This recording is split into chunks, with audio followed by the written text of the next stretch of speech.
오늘은 열왕기상이죠. 17장 말씀을 가지고 말씀을 전하려고 하는데, 사람은 대부분 보면 풍족할 때는요, 하나님을 찾지를 않아요. 부족할 때 하나님을 찾습니다. 뭔가 좀 바라는 것이 있을 때, 그때 우리가 하나님 찾게 되죠. 그러니까 하나님께서는 분명히 우리의 풍족함 속에서만 일하시는 것이 아니라 오히려 우리의 부족함 가운데서도 일을 하시는 놀라운 역사를 부른 그런 분이십니다. 오늘 본문이 그렇죠. 오늘 본문은 극심한 가뭄 가운데 하나님께서 엘리야를 사르밧 과부에게 보내시는 사건입니다. 하나님은 한 선지자와 한 가난한 과부를 만나게 하시고 믿음의 기적을 경험하게 하십니다. 오늘 말씀 중에서 세 가지를 정리하려고 하는데요. 우리가 세 가지를 보겠습니다. 첫째는 하나님은 예상하지 못한 방법으로 일하신다는 것입니다. 오늘 8절부터 10절 말씀인데, 엘리야는 그릿 시냇가에서 까마귀를 통해 공급받고 있었습니다. 왜 엘리야가 이런 일을 하게 되냐면, 당시 왕이 아합이었거든요. 아합이고 그 아합의 부인이 이세벨이었습니다. 이세벨은 그 이방 사람이었어요. 이방 왕의 그 공주였거든요. 공주를 이제 아내로 맞이한 이 아합이, 원래 아합이 처음에는 하나님을 잘 믿었어요. 그런데 이 이세벨을 맞이하고 난 다음에 무엇을 섬겼냐면, 이세벨이 데리고 온 바로 바알을 섬기기 시작합니다. 바알을 섬기고 하나님을 멀리했어요. 그러니까 이 이스라엘 백성이 이스라엘 땅에 바알이 넘치기 시작합니다. 바알 선지자가 엄청 많이 일어나게 됐고요. 곳곳에 바알의 산당이 짓게 됐고, 이러다 보니까 이스라엘 자체가 하나님을 섬기는 것이 아니라 바알을 섬기는 나라로 변하게 됩니다. 이방을 섬기는 나라가 되게 되죠. 그래서 하나님께서 그들의 경고를 위해서 뭘 내십니까? 가뭄을 주시죠. 비를 내리지 않겠다고 말씀하십니다. 그것이 몇 년까지 있었냐면 무려 3년이 넘도록 그렇게 비가 내리지 않습니다.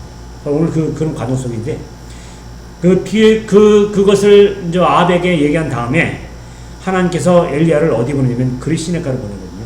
그래서 까마귀를 통해서 거기서 공급받게 됩니다. 그릿 시냇가니까 물이 흐르겠죠. 그러나 시냇물이 곧 마르게 됩니다.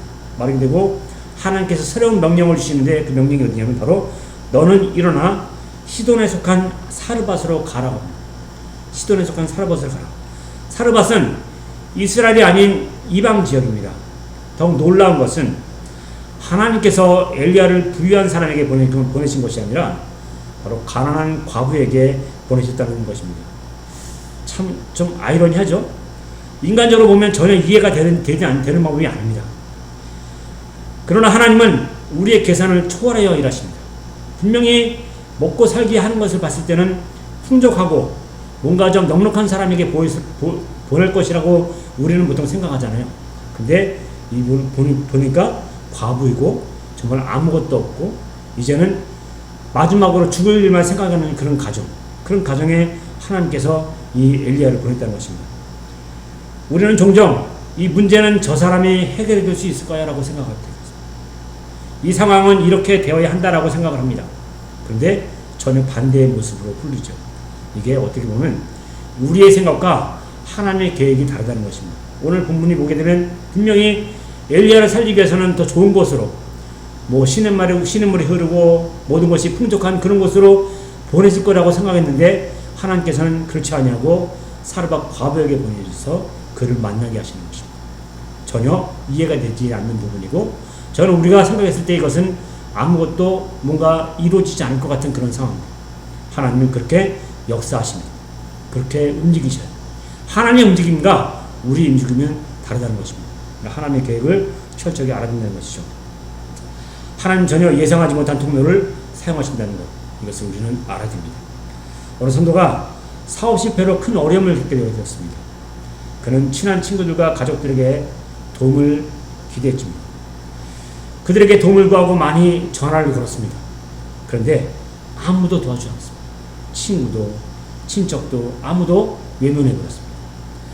근데 뜻밖에도 오래전에 잠시 인연이 되었던 사람이 있었는데, 그 사람에게 갑자기 전화가 와가지고 새로운 일자리를 소개받고 또 그 일을 통해서 다시 일어설 수 있는 길이 열리게 된 것입니다. 전혀 다른 방법이죠. 우리가 생각했던 그런 것과 전혀 다른 거예요. 나중에 그는 이렇게 고백합니다. 하나님은 내가 생각한 방법이 아니라 하나님의 방법으로 일하셨습니다. 그게 바로 진정한 것이죠. 하나님의 방법으로 일하셨습니다. 오늘 본문도 아까 하나님의 방법으로 바로 사르밧 과부에게 엘리야를 보내지 않습니까? 하나님의 공급은 언제나 하나님의 방식으로 온다는 것입니다. 그러니까 우리는 항상 하나님의 방법을 생각해야 돼요. 하나님이 어떤 방법으로 내게 주실 것인가? 하나님이 어떤 뜻으로, 어떤 계획으로 우리를 이끌어 가실까? 이것을 구하는, 이것을 생각하는 것이 바로 우리의 어떤 그런 마음이겠죠. 그래야만이 하나님 우리를 이끌어 가신다는 것입니다. 현재 내가 막혀 있다고 생각하고 있는 문제가 있는가? 하나님께서 다른 방법으로 일하실 수 있음을 믿고 있는가? 이런 것들을 우리가 생각하고 내 생각보다 하나님의 계획이 더 크다는 사실을 신뢰하고 이것을 믿고 나가는 저와 여러분의 삶이 되시기를 주님의 이름으로 언제나 부탁드리겠습니다. 그 다음 두 번째 뭐냐면 10절부터 13절 말씀인데요. 믿음은 부족한 가운데 순종하는 가운데서 온다는 것입니다. 부족한 가운데서 순종하는 것. 부족하지만 순종합니다. 과부는 마지막 남은 가루 한 움큼과 기름 조금을 가지고 있었습니다. 그녀는 아들과 함께 마지막 식사를 하고 죽음을 기다리는 상황이 있었습니다. 그러니까 더 이상 먹을 것이 없으니까 마지막 식사를 하고 이제는 우리 그냥 굶어 죽자라고 생각했던 것이겠죠. 근데 엘리야는 놀라운 요구를 합니다. 먼저 그것으로 나를 위하여 작은 떡을 만들어 가져오라. 참, 제가 만약 그런 상황이라면 무슨 말씀이세요? 나 지금 먹을 것도 없는데 어떻게 당신에게 주겠습니까? 떠나시오, 가시오라고 아마 어떤 욕을 했을지 몰라요. 어떻게 그럴 수 있냐고. 상식적으로 받아들이기 어려운 욕입니다. 그러나 믿음은 남을 때 순종하는 것이 아니라 부족할 때 순종하는 것이 믿음이에요. 과부는요, 가진 것이 많아서 순종한 것이 아닙니다. 오히려 아무것도 없는 상황에서 하나님의 말씀을 따라서 믿고 순종했습니다. 하나님 바로 그 믿음을 보신 것이죠. 놀라운 일이잖아요. 어떻게 그렇게 순종할 수 있을까? 이 순종은 정말 대단한 것입니다. 아무도 할 수 없는 그런 순종이에요. 당장 그렇게 할 수 있다는 것은 이건 부족한, 그건 어떻게 보면 뭔가 뭐랄까요? 뭔가 있지 않으면, 뭔가 그 약속이 있지 않으면 할 수 없는 것들이거든요. 약속이 주어지면 할 수 있겠죠. 내가 내일 너한테 이렇게 줄게. 내가 너한테 이거보다 더 많은 것을 줄게 라고 하는 그런 약속이 있다면 아마 할 수 있을 것입니다. 근데 그 약속도 사실 없어요. 이 여인에게는. 그런데 그런 약속이 없음에도 불구하고 그것을 행했다는 것입니다. 단지 하나님의 선지자가 말했던 그 믿음, 그것을 보고 하나님의 선지자가 말한 그것을 믿고 그냥 나간 것입니다. 그것을 믿고 나간 그 믿음이 중요한 것이죠. 한 어린아이가 주일학교 헌금 시간에 동전 하나를 드렸어요. 동전 하나 크지 않죠. 옛날에는 우리가 뭐 100원짜리, 뭐 50원짜리 이렇게 들고 이제 우리가 교회에 나가서 성전을 헌금했던 기억이 나는데 100원짜리 가져가게 되면 100원짜리 들고 나가가지고 50원어치 사먹고 50원 드리는 그런 친구들이 있었어요. 이게 대부분 다 그런 것인데 이 친구는 그것을 들고 나왔습니다. 그래서 선생님이 물었습니다. 그 돈은 어디서 났니? 라고 하니까 아이가 말합니다. 오늘 사탕 사 먹으려고 받은 돈인데요. 하나님께 드리고 싶어서 하나님께 드렸습니다. 금액은 작았지만 하나님께는 큰 믿음의 헌신이었죠. 바로 하나님은 액수보다 믿음을 보신다는 것입니다. 오늘 이 사르밧 과부 여인, 이 여인의 작은 것 하나, 헌신. 작잖아요. 너무 작지 않습니까? 그러나 하나님은 이 작은 것을 보셔서 그 믿음을 보셔서 더 큰 것을 이루게 하신다는 것. 이게 바로 하나님의 계획하십니다. 나는 하나님의 말씀을 조건 없이 믿고 순종하고 있는가? 오늘 과부처럼. 형편이 좋아지면 헌신하겠다고 미루고 있지는 않은가? 대부분 우리의 생각들이잖아요. 내가 좀 더 나으면 교회 나갈게요. 내가 좀 더 좋아지면 하나님께 헌신하겠습니다. 이렇게 하는 사람도 있거든요. 그렇지만 그렇게 생각하는 사람들은 그 헌신하는 것, 헌신하기까지 좋아지는 방법은 사실 없어요. 더 좋아지는 방법은 사실 없습니다. 지금 헌신하고 지금 하나님께 드려지는 것이 가장 중요한 것인데 나중에 할게요 라는 것은 나중에 하는 것은 없다는 것입니다. 지금 내가 들으시는 작은 순종, 이것이 무엇인가를 생각하고 오늘 이 여인처럼 하나님께 드리게 되시기 바랍니다. 하나님은 그 큰 믿음보다 순종하는 믿음을 기뻐하십니다. 자, 그 다음에 세 번째가 있습니다. 14절과 16절 말씀이신데, 하나님은 순종하는 자를 끝까지 책임지신다는 것입니다. 엘리야는 하나님의 약속을 선포합니다. 뭐라고 말씀하십니까?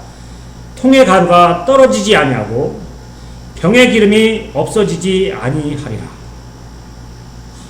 정말 하나님이 말씀하신 그런 말씀이긴 하겠지만, 아마 그 말씀을 얘기하는 이 엘리야도 대단한 믿음이고, 그렇게 사실 얘기하기가 쉽지 않은 부분이기도 합니다.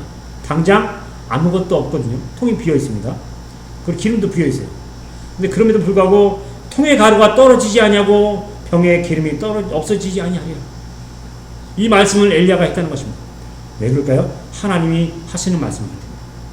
하나님이 그렇게 계획하고 계시기 때문에. 하나님이 움직이기 때문에 그렇게 말씀하고 있는 것입니다. 내 생각이라고 한다면 그렇게 할 수가 없어요. 나의 어떤 그런 경험과 나의 어떤 그런 뭐랄까, 내가 갖고 있는 것을 가지고 뭐 준다고 한다면 그렇게 할 수가 없어요. 그렇지만 하나님이 하시는 말씀이기 때문에, 하나님이 그렇게 하시겠다고 하시니까 이 엘리야가 그렇게 말을 하는 것입니다. 과부는 말씀을 읽고 순종했습니다. 그리고 놀라운 일이 일어납니다. 뭐라고 어떻게 됩니까? 매일 사용할 만큼의 가루와 기름이 계속 공급되었다는 것입니다. 엘리야가 가서 계속 먹었지만 그것을 끊임없이 계속 이루어진 것이죠. 이어진 것이죠. 하나님은 한 번에 창고를 가득 채워주지 않으십니다. 하루하루 살아갈 은혜를 공급하시는 그런 분이시죠. 이는 하나님을 계속 의지하게 하시기 위함입니다.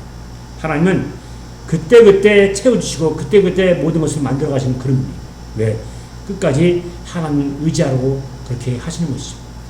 이 하나님의 의지할 때에 하나님께서 그렇게 채워주신다는 것입니다. 하나님은 순종한 자를 결코 버려두지 아니하십니다. 이스라엘 백성들이 광야에서 먹었던 만나를 생각해 보십시오.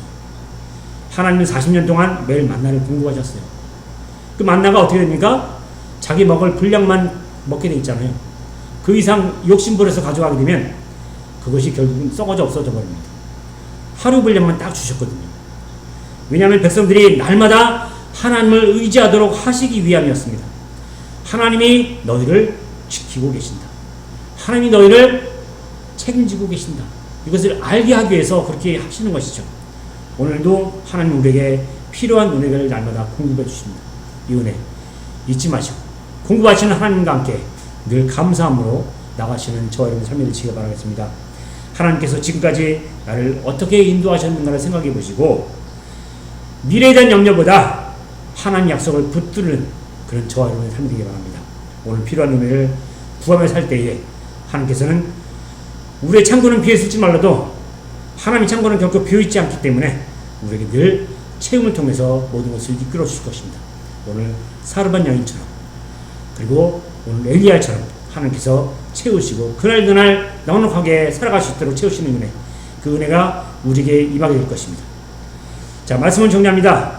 오늘 말씀은 세 가지 교훈을 줍니다. 첫째는 하나님은 우리의 생각을 뛰어넘는 방법으로 일하신다는 것이고, 둘째는 믿음은 부족한 가운데서도 순종하는 것이 믿음이라는 것입니다. 없을 때 순종하는 것이 가장 믿음인 것이죠. 셋째는 하나님은 그렇게 순종하는 자를 끝까지 책임져 주신다는 것입니다. 결국은 하나님께서 그 여인에게 넘치도록 주셨잖아요. 넉넉하도록 주셨잖아요. 매일매일 먹을 수 있도록 주셨잖아요. 이 바로 하나님 은혜인 것이죠. 한 선교사가 아프리카에서 사역을 할 때 재정이 완전히 바닥났습니다. 이 선교사가 재정이 바닥나면 굉장히 어려움이 있거든요. 그는 하나님께 기도하며 하루를 보냈습니다. 그날 저녁 우편물이 도착했는데요. 오래전 알고 있던 성도가 기도하는 중에 하나님께서 생각나게 하셔서 보냅니다 라는 편지와 함께 헌금을 보냈습니다. 선교사는 눈물을 흘리며 말했습니다. 하나님은 결코 늦지 않으시는군요. 항상 시간대마다 주시는 것입니다. 사르밧과부의 하나님은 오늘도 살아계십니다. 우리 형편은 부족할 수 있지만 하나님의 은혜는 부족하지 않습니다. 하나님 창고는 항상 채워져 있기 때문에 어떤 상황에서도 우리의 말씀을 신뢰하며 우리는 하나님의 말씀을 신뢰하며 순종함으로 날마다 공급하시는 하나님의 기적을 경험하시는 성도님이 되시기를 주님의 이름으로 간절히 축원합니다.